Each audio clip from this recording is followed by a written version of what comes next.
start or to evaluate the crossing structure in a highway, and you want to see how it reduces roadkill on that highway. It's probably not very handy, not very practical to do that with toads, because it's quite dangerous to count them on the highway, besides the fact that usually they are gone within 10 minutes, so the chance of finding roadkill on the highway and a reduction in it is tough. But even, like I said, if you have 100,000 vehicles a day on the highway, and even if you use students, it's not very safe, not very wise to let them go on the highway and collect their toads. So you have to think about all these kind of issues. Select locations where you expect that wildlife passages are going to make a large difference. We talked about it a lot in the first part. Locations where a great shift in population viability will occur, because it's most likely that when such a shift does occur, you will be able to measure it at such locations and measure it in a not too long or not too extended time period. The study design is very important. We touched that topic already. The best situation would be if you do a Baki design. Look at the paper of Edgar if you like. It's just on the web. You can check it out. All these designs are discussed there. There's even a variation, the Baki, which means before road construction, before mitigation, and after mitigation, you do your measurements. And you do that not only at the impact site, you also choose a control site. And in this case, I even give you the example of two types of controls. Control 1, where a non-roded habitat patch will stay unroded, and control number 2, where the road is built but no mitigation is taking place. And of course, it's preferred that you have some replication of your study design. This is not always possible. I realize that, I know that, but what is more important, it's often not thought of, and it's often not thought of on time. So we have to think of this in earlier stages of road construction, in the first stages actually, and then we will be on time. In Holland, the general period, the planning period for the construction, the planning and the construction of a highway, no, I'm saying it wrong, it's not for the construction, it's for the planning and the design of a highway. On average, that takes 25 years. If you start at year number 1 with thinking about this, you will certainly be able to catch your before road construction situation. So that's what we have to think about. But again, it might be not possible, practical, it might be very expensive, and you can choose 2 other study designs. Maybe you're not able to find control situations, and you limit yourself to a before and after situation.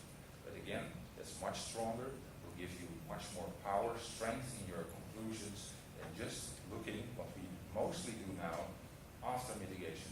Mitigation is in place, we go there with our cameras and trackpads and we look what's happening, and if we just make this difference, turning it into a BA or a Baki, we will gain a lot of inferential strength. Rodney, also present today, and I was involved as well. We did a literature review, about 123 studies, and it was obvious that the things we discussed now are in general not very much applied. A Baki we could not find a Baki design. But before and after design was found in this number of studies 15 times. Use of controls, less than 10 studies. And most of these studies were retrospective. You look at the situation after the mitigation measure is built. And again, I say, sometimes it's difficult to do the best, theoretically the best study design. Maybe the before situation disappeared already. You cannot find proper controls. You cannot do replication or randomization is troubling you. But at least think about it, discuss it, and try to get the best study design as possible. Also, do not limit yourself to looking at the wildlife passage. It's another thing that happens a lot. less than 50% of the studies in that review incorporated the assessment of presence or even abundance of the target species around the wildlife crossing. How can you make conclusions about effectiveness, what is often done in these papers, of the wildlife passage if you didn't even check whether the animal species is in the neighborhood? If you don't measure the population around the wildlife overpass or wildlife underpass, it may even result in wrong conclusions. I will give you an example in case of reduction of roadkill. Let's say that's the topic of your study. You want to see whether your mitigation measure really reduces roadkill. I put a few numbers here. Let's say in the first example, you find 10 dead koalas in the before situation. After, you find 5 of them, and you think, this is great. I have a great effect of my wildlife crossing structure, 50% reduction of roadkill. But actually, that conclusion is wrong. If you have measured the population size and the trend in population, because somehow, for whatever reason, the population declined from 100 animals to 20 animals. And actually, your conclusion should be that roadkill went up proportionally with 15%. Also, the other way around, you can make a wrong conclusion. Let's say you find 10 dead koalas before and after, and you're very disappointed. You put this crossing structure in place and 0% of roadkill reduction.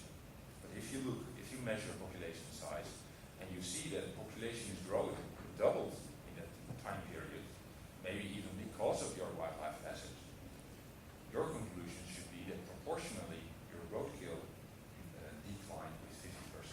It's just one example to show that if you don't measure around wildlife overpasses, if you don't look at the populations that you're studying, but only looking at what is crossing, you can make completely wrong conclusions. We did such studies in Holland. This is one of the overpasses. It's kind of a small one, 15 meters wide, mainly meant for badger, fox, rabbit, hare, that kind of animals. Rodeo, but it doesn't like it very much. There is a biking and hiking track on top, as you can see. That's kind of a new development. More and more wildlife overpasses in Holland are designed in such a way that humans also can use them. And at the moment we are studying what the impact is of this human co-use. In this case we started by measuring what is crossing on top of the overpass. We use sandbeds and other techniques. But we also put all these sandbeds in the surrounding area. So then you get a picture like this. We randomize them in a certain square area on both sides of the highway. It means that you have to go with your truck not only on top of the overpass, put on in your sandbeds, but you have to go into the surroundings as well. In the forest, track beds like this, or even in agricultural areas. We went to farmers and said, listen, this is what we want. Would you care if we put a 50-meter long sandbed in your meadow?